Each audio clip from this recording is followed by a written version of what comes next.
I mean, I asked for my release like 6 months before they let me go. I just told John Laurinaitis that I didn't like it here.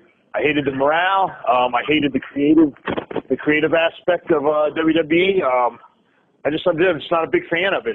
You got guys writing for you that never played a sport in their lives, and they don't know how to write for true athletes or top tier athletes or Division I athletes like myself or Shelton. It's very disheartening, and it's very political. It's very cutthroat. I don't kiss ass, and I'm not going to kiss anyone's ass to get a push. I'm not going to sit there and stroke someone. That's just not me. I wasn't brought up that way. Dude, everything I've done in my life, I've gone out for. I've always succeeded. State championships, Division I All-Americans, always been a starter. So, I mean, I'm not one to kiss ass, man. I've been an amateur wrestler. It's a sport where you don't need teammates to succeed. When you win, you win. If you lose, you lose. It's on you. You don't blame it on 5 other people or 11 other people.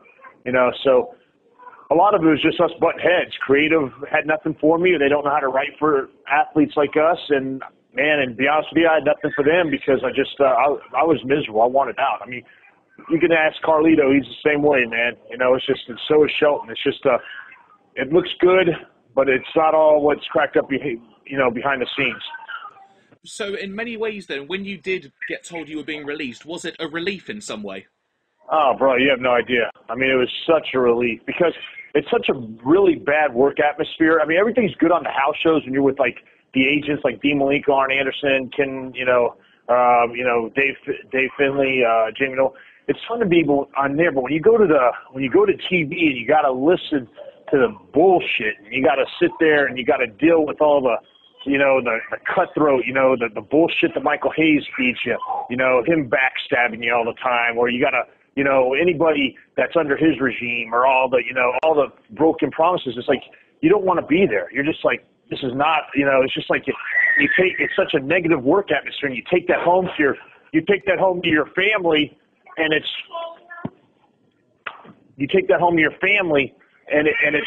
not healthy, and you would never want to do that. So when you realize that you're bringing all that negativity home to your family, you want to get up and you want to find a different job. You want to get up and say, you know what, I got to make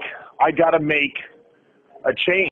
And that's what I decided, man. It was time for me to make a change. Time for me to move on, With that last answer in mind then, I remember you were over here in the UK, I believe it was in January of 2006 for 1PW. And right. I remember at a Q&A, you were asked, are you going back to WWE? And at that time, you confirmed it. And I believe you said something to the degree of, because you have a family and money is money. With that in mind, then, would you go back again if you were given the opportunity to go back? Or are you really done with WWE? To be honest with you, I would never go back because, dude, I buried them so bad on all my interviews. They'd probably never want me back, but I would never go back. I mean, I'm so successful without them. I went back because of the money, but during that time, I'm not some idiot. I built my own business. I built something to where I don't need their money to live on. I'm living on, I mean, I do wrestling for fun now and the rest of the way I want to. I'm an educated man. I got this degree from Seton Hall University, a Big East school. I worked for Goldman Sachs, a top brokerage firm, so I know how to invest money and I know how to survive. And so, dude, I went back with them just to put money away and to start a new business, and that's exactly what I did. So now I don't have to put up with any of that. I just went ahead and I said to myself, man, I'm going to use them just to put money away to build my future, and that way I never have to go back. I don't have to worry about how this bill's going to get paid or where this money's going to come from, or if I got to rely on wrestling. I do wrestling now for the fun of it. I do wrestling the way I want to and who I want to do it with. That's really great to hear.